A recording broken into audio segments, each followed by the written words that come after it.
Tonight on Frontline, with Russia in economic crisis and tensions simmering over Ukraine, the world is watching Vladimir Putin. When he's in the corner, that's when he's dangerous. Tonight, the inside story of the Russian president's rise to power. He has got so many guilty secrets, so much money's been stolen, that he doesn't really trust anyone to keep him safe if he steps down from power. Correspondent Gillian Findley investigates the allegations that have haunted Putin. There have been a number of credible investigations. All this propagandistic quasi-investigation don't become victim of propaganda. If you put these people in the United States and check what they've done, they're criminals. Tonight on Frontline, instead of seeing Russia as a democracy in the process of failing, we need to see it as an authoritarian system in the process of succeeding. Putin's way.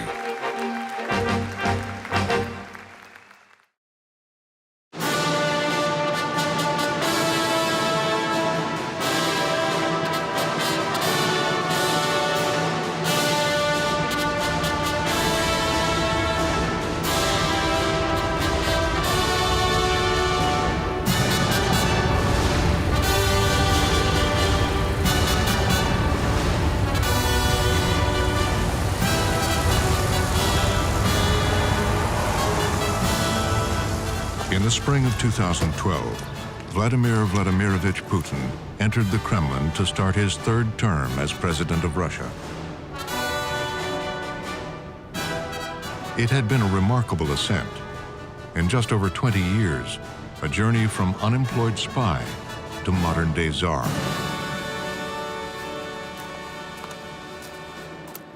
Lieutenant Colonel Andrei Zhykov has watched that climb to power.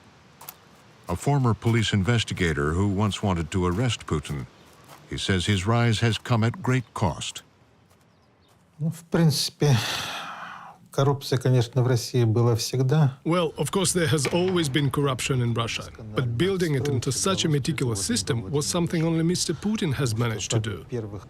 Скажем так, можно ли на основании той базы, которая уже находилась? Could Putin be held criminally responsible based on the evidence that has already been gathered? Absolutely, yes. Безусловно, да. In 2010, Zhykov laid out evidence he had gathered from an investigation of Putin's early years in city government in St. Petersburg. He posted it on YouTube. Mysteriously, there have been efforts to delete it from the web, but not before it was downloaded by Russia expert and author Karen Dawisha.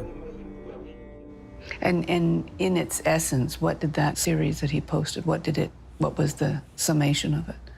The summation of it was a detailed account of the criminal activities that he feels Putin was involved in. Abuse of power, abuse of his official position, involvement in relations with organized crime, knowledge about money laundering. I mean, a whole range of economic crimes. Dawisha says that Zhykov's charges are part of a larger culture of corruption in Putin's Russia.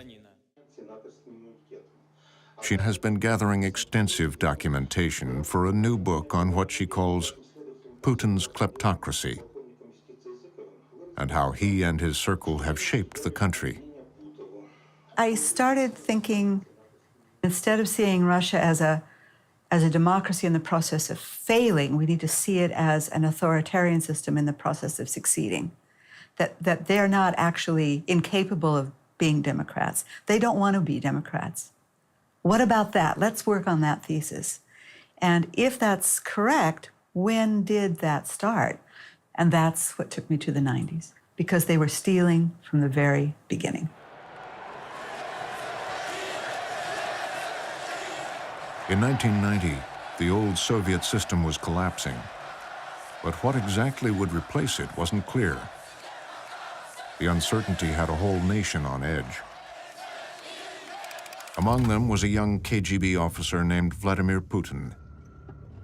He'd returned to his hometown of St. Petersburg from his posting in Dresden, East Germany, and he was looking for work. He would eventually find it at St. Petersburg's City Hall. His former law professor, Anatoly Sobchak, had just been elected mayor. Sobchak's widow, Lyudmila Narasova, remembers her husband's response when his former student insisted on telling him that he'd been working for the KGB. My husband was shocked by the candor and asked what his job was. And he said he had worked in the German Democratic Republic in East Germany. And he said, well, I just happen to be looking for people that know Europe, that know the languages in order to work on foreign economic relations. They wouldn't have hired an idiot to work in reconnaissance, so I hope you can manage it. Go work. And it needs to be said that, according to my husband, he never regretted it. Putin would soon be deputy mayor of the city, and crucially, chair of the Committee on Foreign Economic Relations. He was the linchpin. He controlled which foreign companies could register their offices and receive offices. After all, remember, all this property was Soviet property. Soviet Union hadn't fallen yet. So how was a company going to get access to property to set up a branch in St. Petersburg? Putin. Putin would have to assign it. Even as his star rose, there was an early example of his ambition. He commissioned a documentary about himself. It was called Power, made by Igor Shadkan. Putin had an agenda. He wanted to admit that he had been a KGB agent in foreign reconnaissance. После окончания университета мне было предложено прийти на работу в органы Комитета государственной безопасности. For Putin, it was an effective way to out himself as a former member of the reviled KGB. But for Mayor Sobchak, Putin's past would prove useful. After all, he was running a city with a notorious criminal history, and according to prominent political analyst Stanislav Belkovsky, he needed someone who could work in its shadows. St. Petersburg called the bandit capital of Russia, gangster capital of Russia at that moment. And the mayor's office should communicate to those groupings some way. But of course, Anatoly Sobchak could not be involved in such contacts. And it was Vladimir Putin who was in charge. Когда я, кстати говоря, пришел к нему на съемку, то полная приемная его. When I arrived for the shoot, his entire lobby was full of foreigners. These included Finnish, Germans, and there was some agreement they were all coming to. Now the agreement for the most part was about food aid for St. Petersburg. Петербургу. Putin had his work cut out for him. The collapse of the Soviet Union brought terrible food shortages to St. Petersburg. The agricultural system was in chaos, and there was little foreign currency to buy food from abroad. To fill the shelves, a program was devised. Companies would be allocated raw materials like oil and minerals to be sold abroad, and the money was then used to buy food. In his film, the deputy mayor assured hungry residents food was on its way. Масло животного 2,2 тысяч тонн, молока сухого 2,000 тонн. Значит, это фактически перекрывает все наши потребности. Но это впечатляет, я могу сказать откровенно, так? The trouble was, most of the promised food never arrived. Despair turned to anger, and then protests. A city councilor named Marina Salye was charged with investigating what had happened. Salye would eventually leave politics, disillusioned, and retreat to the countryside. But she kept all her documents. She says they show what went wrong in St. Petersburg in the 90s and who she believes was to blame. So, without going into all the details, I'll tell you from this document signed by Putin. All 124 million disappeared without a trace. without a trace, because from this list of materials that I have listed, not a single gram of food came. And what happened was fly-by-night companies were set up. Many of his friends who are still around today were behind those companies. The goods went out, and incomplete or no shipments came back. So millions were made just in that episode alone. In the end, the St. Petersburg City Council approved Salier's recommendation to turn the case over to the prosecutors. We concluded that Putin and his assistant should be fired. Mrs. Sobchak dismisses the investigation as a political vendetta against her husband. I understand that all of the investigations, quote unquote, that were being undertaken by the deputies were complete rubbish. It was just a way to somehow influence my husband to get rid of Putin. But Sobchak protected his deputy. The case of the missing food would never be prosecuted. And Putin would deny the charges and blamed the companies and other bureaucrats.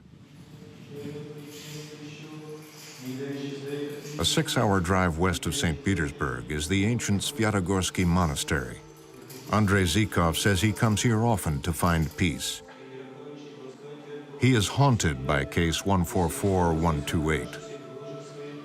It was an investigation into a construction company called 20th Trust, which had been registered by Putin's Economic Relations Committee. Lieutenant Colonel Zhykov was the top federal investigator in St. Petersburg and became convinced that crimes had been committed. So, 2.5 billion rubles were transferred to the company's account. The way it worked was the funds were supposed to be used for specific building projects, but ended up being used for completely different purposes. Вернее, деньги тратятся совершенно на другие цели. The investigation tracked how the city paid 20th Trust to do work, how the work was never done, and how much of the money disappeared. In one case, according to Zhykov, money was siphoned off by Putin and his friends to build vacation villas in Spain. Но это было хищение денег. It was theft. Хищение денег. И Собчак, и Putin. Sobchak and Putin should have been jailed and would be in jail, undoubtedly. Putin probably first and foremost, as the greatest number of documents and orders were signed by him. But Putin didn't go to jail. He went to Moscow. By 1996, he'd begun his rise in the Kremlin and was soon in a position to help his mentor. Back in St. Petersburg, Anatoly Sobchak had a problem. He'd just lost the election and was the subject of yet another corruption investigation. In 1996, when Sobchak stopped being mayor, as is often the case in the Russian elite, a lot of people immediately turned their backs on him. Vladimir Putin was nearly the only one that didn't do that. This time, Sobchak was questioned by prosecutors. But suddenly, he had a heart attack and was rushed to the hospital. So when my husband had the heart attack and it was hard to get him treatment because people were calling the chief cardiologist of the city who was treating him and telling him, "Don't treat Sobchak, let him die." That's when I decided to take him overseas for treatment. It was an orchestrated escape. Sobchak took off on a national holiday weekend aboard a private plane, apparently arranged by Vladimir Putin. Weeks later, he showed up in Paris looking surprisingly healthy. Vladimir Putin helped me organize that, risking everything. Back in the Kremlin, Putin's loyalty to Sobchak had been duly noted. By 1999, an ailing Boris Yeltsin was nearing the end of his presidency and looking for a savior himself. His administration was the focus of a massive corruption investigation. Having parceled out much of Russia's wealth to a band of oligarchs and allowed aides and family members to enrich themselves in the process, there was fear in the Yeltsin camp about what might happen if his successor proved less than understanding. He'd already hired and fired 4 prime ministers before anointing Vladimir Putin. Well, I think what they saw in him was that he had protected Sobchak, and as they said, he didn't give up Sobchak, and he's not going to give us up. How vulnerable were they at the time? Very vulnerable. But there was a problem. Putin was a faceless bureaucrat unknown to the public who would have to win an election if he was to become president of the country and protector of the Yeltsin family. As in St. Petersburg, an instant biography was commissioned. Natalia Govokian was on the writing team. She now lives in Paris. What was the narrative that they wanted out? Just his everything. I mean, where he comes from, who is he, why he was in KGB. That was the main thing about him. He's the KGB man. That's all. So what they wanted to present him, that he is a normal human being, he has parents, he had biography. His biography tells of an only child who grew up in a poor quarter of St. Petersburg. An unusual boy who, at age 16, went to the local KGB office and asked to join up. He was told to come back later. 7 years later, he did, with a law degree, and after KGB training was assigned his post in East Germany. Once and always KGB. Can you explain to a Western audience, what does that mean? They are the people who prefer to operate in shadow. They are the people which are like state is first and people are second. All these kind of things he has in him. And he cannot, I don't think he can change it, you know? It's unchangeable. He was so much the KGB man, he would take a turn as head of its successor agency, the FSB, in the year before he became prime minister. Then, 1 month into his new job, in the fall of 1999, this. Bombs obliterated 4 apartment buildings in Moscow and other cities, all blown up at night while people slept. Hundreds died. This was Russia's 9/11. Russian historian Yuri Felshtinsky has written a book on the apartment bombings. We have to understand that the whole country is very nervous. That's the feeling is that every several days or like once a week, the building is going to be blown up. All of a sudden, a prime minister few Russians had heard about was everywhere, swearing revenge. Будем преследовать террористов везде. В аэропорту. Значит, вы уж меня извините, в туалете поймаем и в сортире их замочим, в конце концов. Все, вопрос закрыт окончательно. Putin would point to rebels in Chechnya, where a separatist movement was holding ground. The Russian officials said that there was a Chechen trail in the apartment bombings. Not proof of Chechen involvement, a Chechen trail. It wasn't clear what that meant, but it was used in order to justify a new invasion of Chechnya. And Putin's invasion would be brutal. Когда это все кончится, видите, что это случилось, видите, что делается.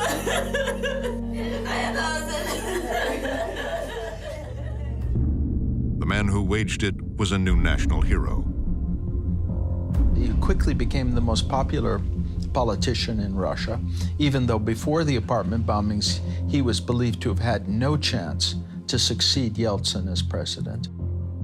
They needed a set of situations in which they could postpone the elections entirely and make it more difficult for the opposition to focus on unimportant things like the corruption of the Yeltsin family.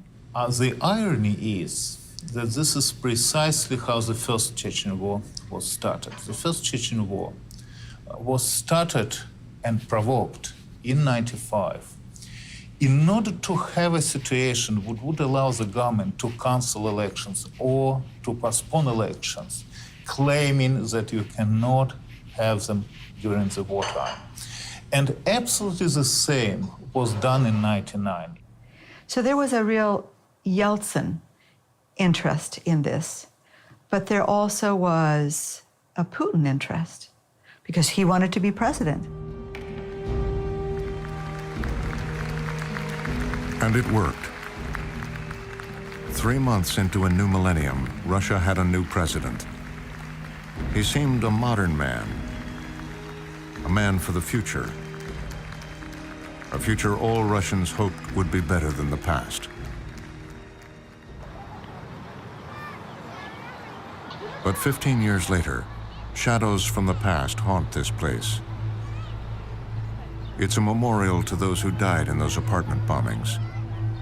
Since that day, books, newspaper reports, and documentaries have all raised disturbing questions about what really happened here, who was really responsible. Among the questioners, Mikhail Trepashkin, who spent 2 years trying to investigate the crime on behalf of one of the families. A former KGB officer himself and a lawyer, Trepashkin was always dubious about the official story, the Chechen connection. His doubts only grew when his former colleagues in the security services reacted to his investigation. They were telling me, don't dig into it, otherwise you will get imprisoned yourself. And then specifically, they were telling me in a straightforward way, just leave it if you don't want to have trouble. And I was saying that, well, I'm the former investigator and I have experience and I can help. I can run my own investigation.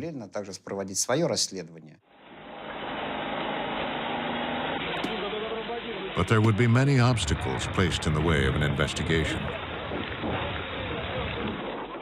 The Russian government destroyed all the evidence in the case of the earlier bombings. No sooner had the bombings taken place than bulldozers showed up to remove the rubble, including human remains. And in that case, they destroyed the crime scene. But the troubling questions about the bombings were really fueled by what happened here, a few days later, in a town outside Moscow called Ryazan. A fifth bomb was discovered in the basement of an apartment building in Ryazan by watchful inhabitants of that building. And that bomb was defused. And the people who had placed that bomb in the basement turned out to be not Chechen terrorists. They turned out to be agents of the FSB, the Russian security service. Tests showed that the bags contained an exclusive military explosive called Hexagon. The detonator, too, was military. I think that the evidence that there was an FSB operation to place explosives in the apartment building in Ryazan is incontrovertible. At the time, the FSB claimed the Ryazan operation was part of a training exercise. But the broader conclusion that security services could have killed their own people in the other apartments was dismissed by the government. In his biography, Putin called it utter nonsense, totally insane. No Chechens were ever charged. Others arrested were convicted in secret trials, and still others in trials tainted by allegations of forced confessions. But all along, it's been disturbingly dangerous to investigate too closely. People who tried to investigate the apartment bombings, in many cases ended up dead. Yuri Shekhatyikhin, Sergei Yushchenko, Alexander Litvinenko, Anna Politkovskaya. Sergei Markov is a political analyst and often speaks for Vladimir Putin. There have been a number of credible investigations that have concluded that this was the work of the FSB and could not have happened without the knowledge of Mr. Putin. It was no one credible investigation which shows that it had been done by FSB. All these propagandistic quasi-investigation, just using tricks and so on. I already heard about this story, about this FSB exploded the building in the Moscow maybe hundreds of times. And all of these people free, nobody was in jail. Don't become victim of propaganda. It's very dangerous also. There were 3 attempts in the Russian Duma to investigate the events in Ryazan. In all cases, they were voted down, with the ruling party under Putin's control voting unanimously not to investigate and not to ask questions. Mikhail Trepashkin was asked to help with one of those Duma investigations. A week before he was due to report his findings, he was stopped by the police. So they stopped me at a police checkpoint where there was a crowd of people. They checked my identification twice and checked the car, and they didn't find anything. And when I was closing it, one of the officers threw in a bag, and I told him, "That's not mine. Why are you putting that in my car?" He opened the bag and said, "Here is the gun. Here is the gun." And I was immediately arrested.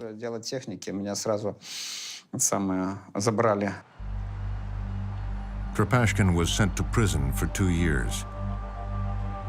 He came out and again spoke about his investigation of the apartment bombings and was arrested and jailed for another 2 years. Well, the apartment bombings saved the Yeltsin system. They saved the corrupt division of property that took place after the fall of the Soviet Union. They cost thousands of innocent lives, both Russian and Chechen, by starting a new war. They brought to power someone from the security services, and that's Putin, who, of course, had no interest in democracy. His first act as president was to grant his predecessor, Boris Yeltsin, immunity from prosecution. But Putin's administration would quickly ensure his own safety, too. Case number 144128, that corruption investigation in St. Petersburg, quietly went away. The Prosecutor General gave an order that the criminal case should be terminated. It was explained to us that criminal investigations are not pursued in relation to the president.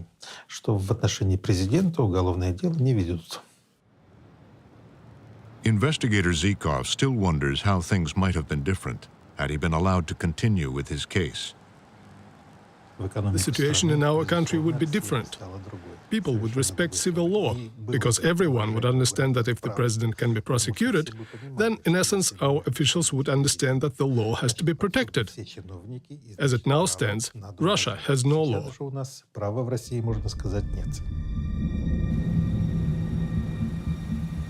In the early years of his presidency, there was hope that Putin would live up to his billing and take Russia on a path closer to the West. Democratic, liberal, and capitalist. In 2003, he summoned the country's oligarchs to a meeting in St. Catherine's Hall in the Kremlin. Under Yeltsin, they'd become billionaires. Under Putin, they hoped for even more business and new legitimacy. On the left, the richest of all, Mikhail Khodorkovsky. I got the impression that he was a person of our generation. What do you mean by that, of our generation? Our parents' generation, they have a totalitarian view. Even if they're against it, as opposed to our generation, we're closer to the West. Khodorkovsky was concerned about a new U.S. anti-corruption law that would affect Russian companies doing business in America. That forced the heads of companies who wanted to list their shares on the market to sign a disclaimer that they don't allow corruption practices within their companies. At the same time, by 2003, corruption was already the key method of state governance used by the bureaucrats, and bureaucrats started to demand the kind of money that was impossible to hide. Why have to make a choice, build companies that are open and list them or do business Russian style? In other words, pay bribes, receive privileges, but remain within a closed system. We decided the question was worth discussing. Khodorkovsky asked if he could speak frankly and made the case that it was time for Russia to change its ways. Масштабы коррупции в России, оцениваемые экспертами 4 организаций, приблизительно одинаковые. В районе 30 миллиардов оценивается долларов. As I understand it, what you were essentially doing with the television cameras running was accusing the president of Russia of running a corrupt state. Did not accuse him personally of corruption, and this is not how he took it. Yes, I did accuse his inner circle and him of creating a model that uses corruption as its backbone, and he told me that we too took part in creating that model. Putin reminded him that his oil company, Yukos, was facing tax problems. Надо отдать должное руководству компании ЮКОС. Так? Она договорилась с налоговой службой, приняла все претензии и закрыла все проблемы, закрывает все проблемы с государством. Но как-то эти проблемы возникли. It was a veiled threat. В налоговую академию 4-5 человек идут. I did not argue with him. I said we may have started that, but we must be the ones to end it. Did I realize it would provoke Putin's displeasure? Of course it did. But I thought he would choose the European model, and I was not the only one thinking that, because it was obviously more beneficial for the country. Khodorkovsky was also perceived as a political threat. He had been funding opposition parties and spending money to promote democracy. The meeting in the Kremlin had sealed his fate. He was arrested, his oil company dismantled, and divided among Putin loyalists.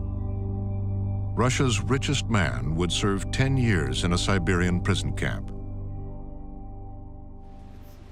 Today, he lives in exile in Switzerland and has no doubts about the system Putin put in place. At first, he thought he could build a sort of a democratic model that he could control. A model like this does not exist, so he started to slide towards, at first, mild totalitarianism and then an increasingly harsh totalitarianism. If the situation develops further, he will reach a full totalitarian model. In reality, every authoritarian system is a kleptocracy.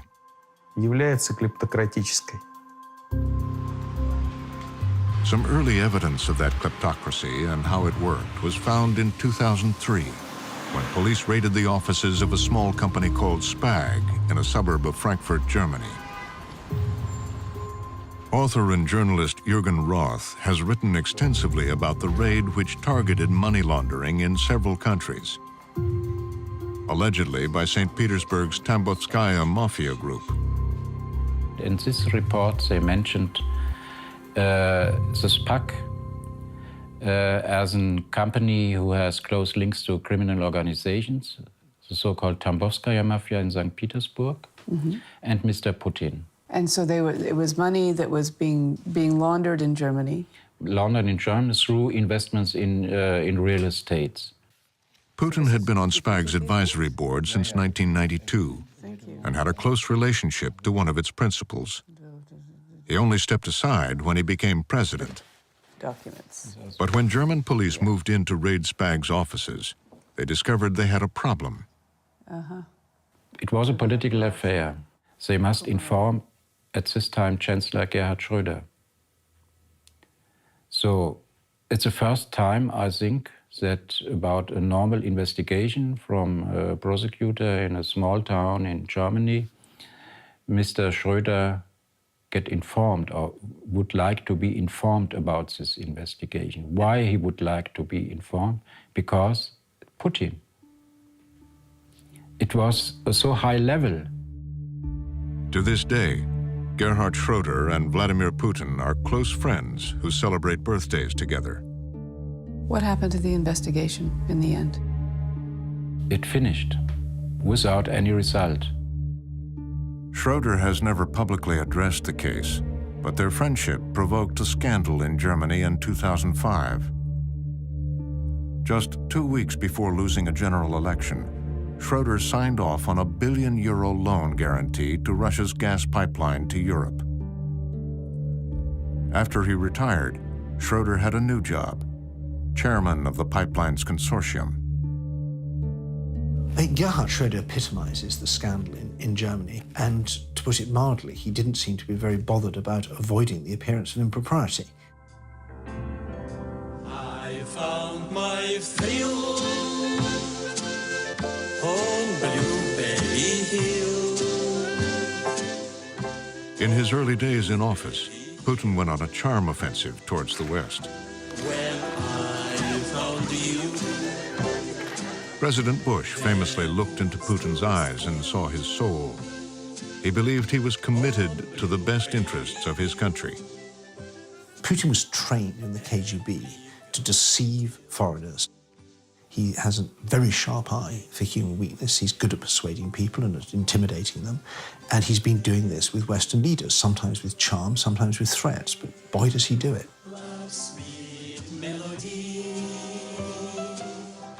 Early on, British Prime Minister Tony Blair was charmed by him. And as with Germany, their two economies would become even more entangled. London's financial center was a city enchanted by Russian money. These were the years of high oil prices, and Putin's Russia was growing like never before. It fueled massive corruption, and much of that money was flowing into London. The City of London, which has made a huge amount of money out of laundering Russian money over the years. The city is ultimately the motor of the British economy, and it runs on Russian money.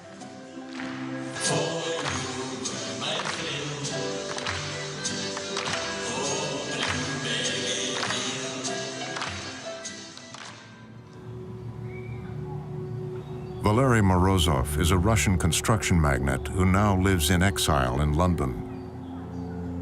His company has done projects for the Kremlin, most recently on the scandal-ridden Sochi Olympics. But finally, he says, the corruption under Putin had gone beyond what he could live with.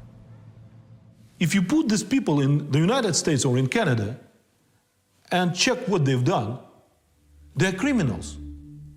Yeltsin was brought and supported by criminals.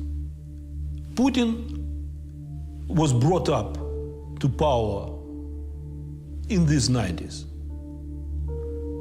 He had his own group, and it is called, when he came to Moscow and became prime minister and president, it was called Peter's Group.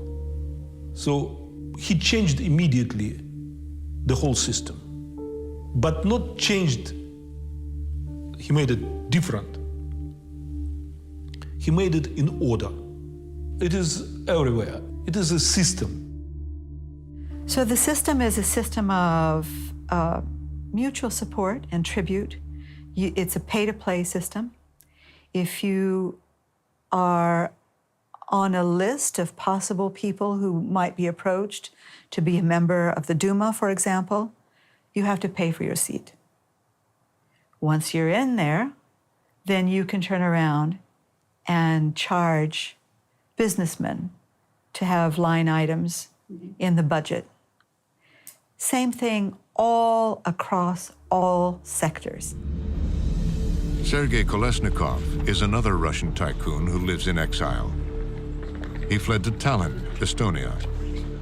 He has intimate knowledge of how the system works and how he says corruption goes right to the top. Это основной принцип работы. Russian business entirely depends on protection. Если ты сможешь... You need protection. It is called having a roof, or in Russian, krysha. Существует эта крыша, тем более у тебя будет... And the more krysha you have, the more successful your business will be. So every businessman dreams about giving presents and gaining protection. And if you give a present to the president, it's like having God himself watching your back.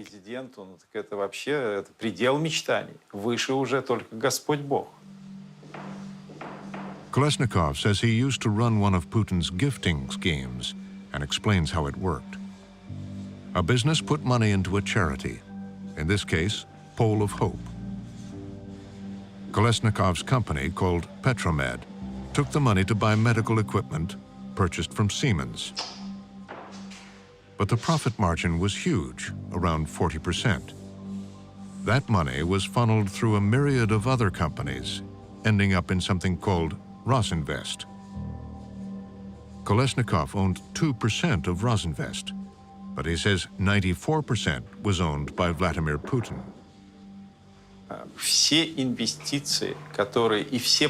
All investments, all projects of Rosinvest were only implemented if Putin said yes to it. So no activity would have been possible without his acknowledgement. Kolesnikov says in the beginning, the money was raised for a $20 million retirement home for the president. But then the president decided not to retire. At that point, Kolesnikov says he was told to divert even more money, and soon the retirement home had blossomed into a palace. Built on state land, it's a $250 million Italianate extravaganza overlooking the Black Sea near Sochi.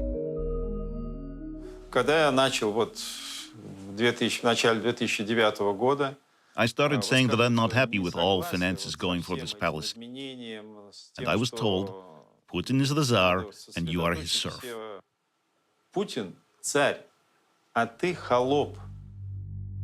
Putin has denied that he has any connection to the palace.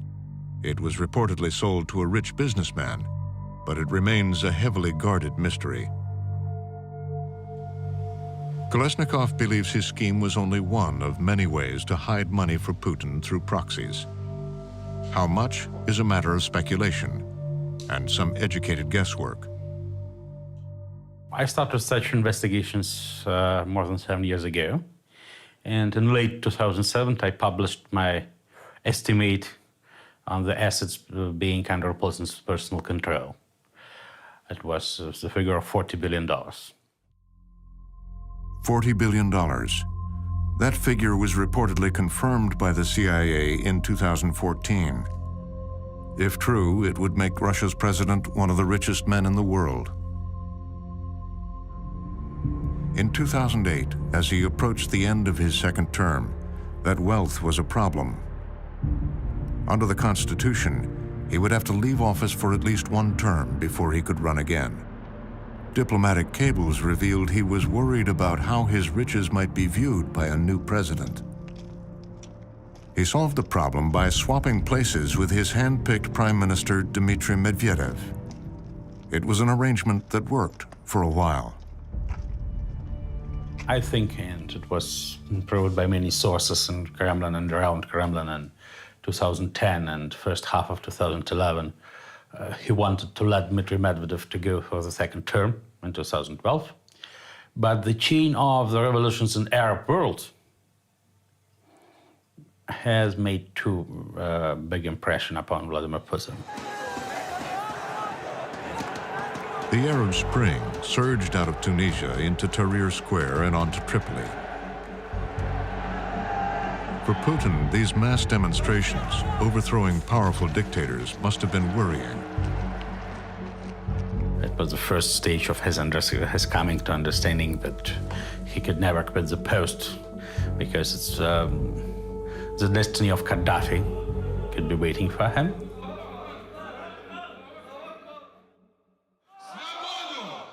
In 2011, when Vladimir Putin announced he would run again for Russia's presidency,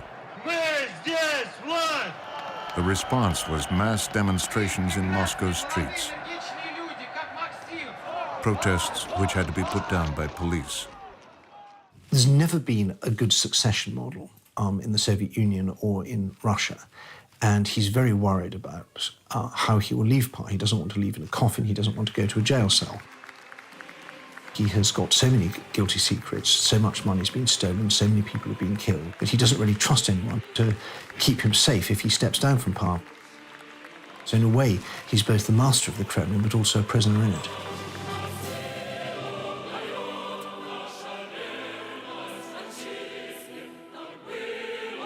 In 2012, Putin moved Medvedev aside and took back the presidency in a Kremlin-controlled election.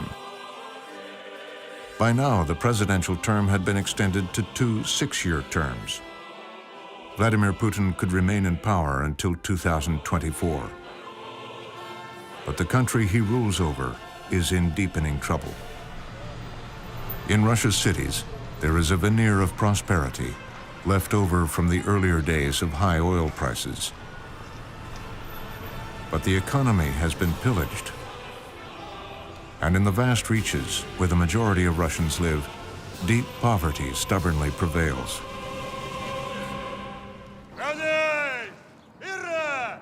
Putin's greatest fear is that the Russians will realize that his modernization project has failed. He came into power promising to make Russia into a modern Western country, and it's still basically a corrupt, backward country. The bottom line, just to put it with 2 numbers is all we need.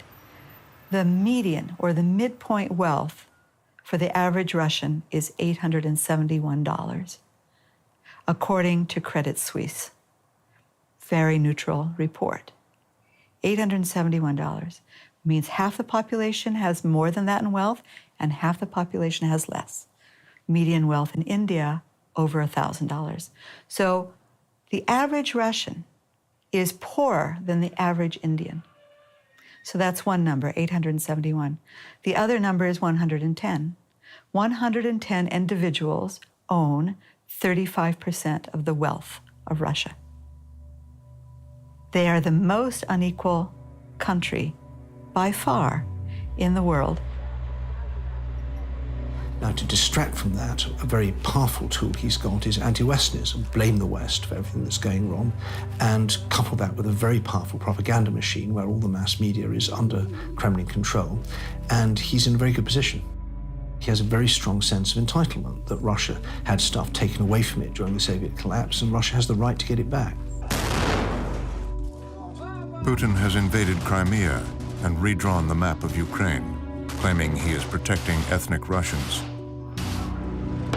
According to a spokesman, it is a justifiable response to Western encroachment on territories the Soviet Union once held.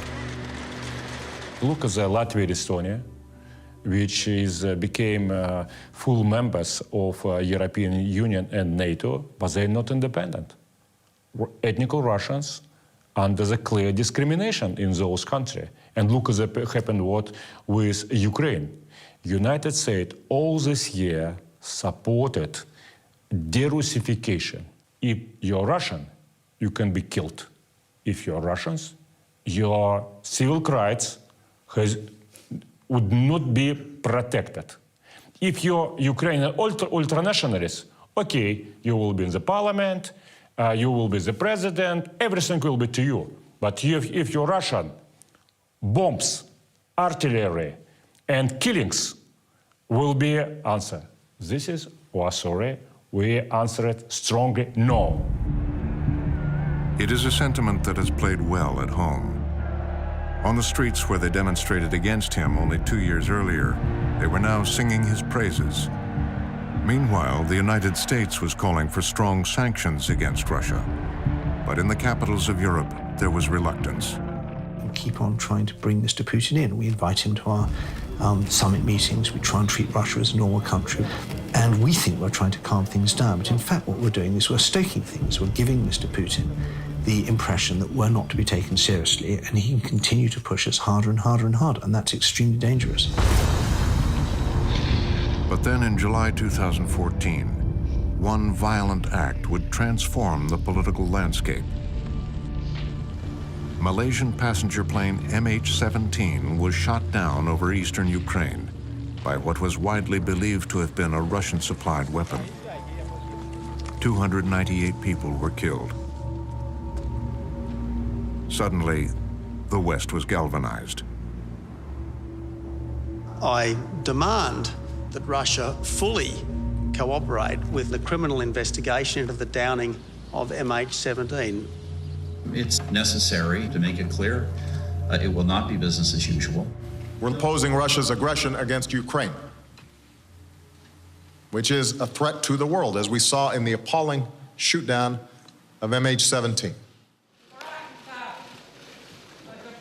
In November, Putin arrived at the G20 meeting in Australia and found himself on the margins of the class photo. Obama and other leaders who'd once welcomed his rubles, his gas and oil, now distanced themselves. At lunch, Putin seemed a lonely figure. He left the summit early. He returned to a country in crisis. An economy beset by plummeting oil prices, a ruble in free fall, and new tough sanctions. The question is, what will he do next? I haven't seen any evidence that he's willing to back down. And it's not his style at all, ever. He doesn't back down. There's a story in his biography that Putin tells about himself.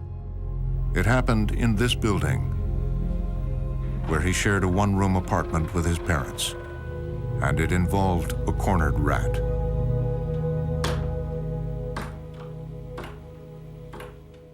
He said that I learned forever. Don't try to push somebody into the corner. They will jump. Because when you don't have what to lose, you attack. I think it's absolutely true about himself. When he's in the corner, that's why he's dangerous. He can jump. He will not say, okay, let's talk. He will jump.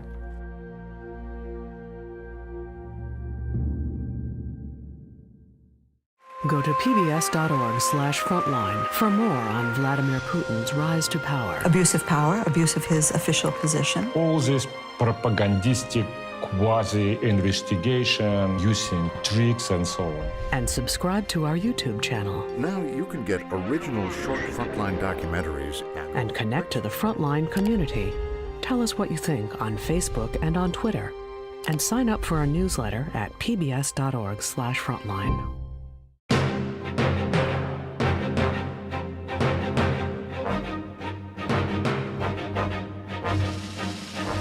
For more on this and other Frontline programs, visit our website at pbs.org/frontline.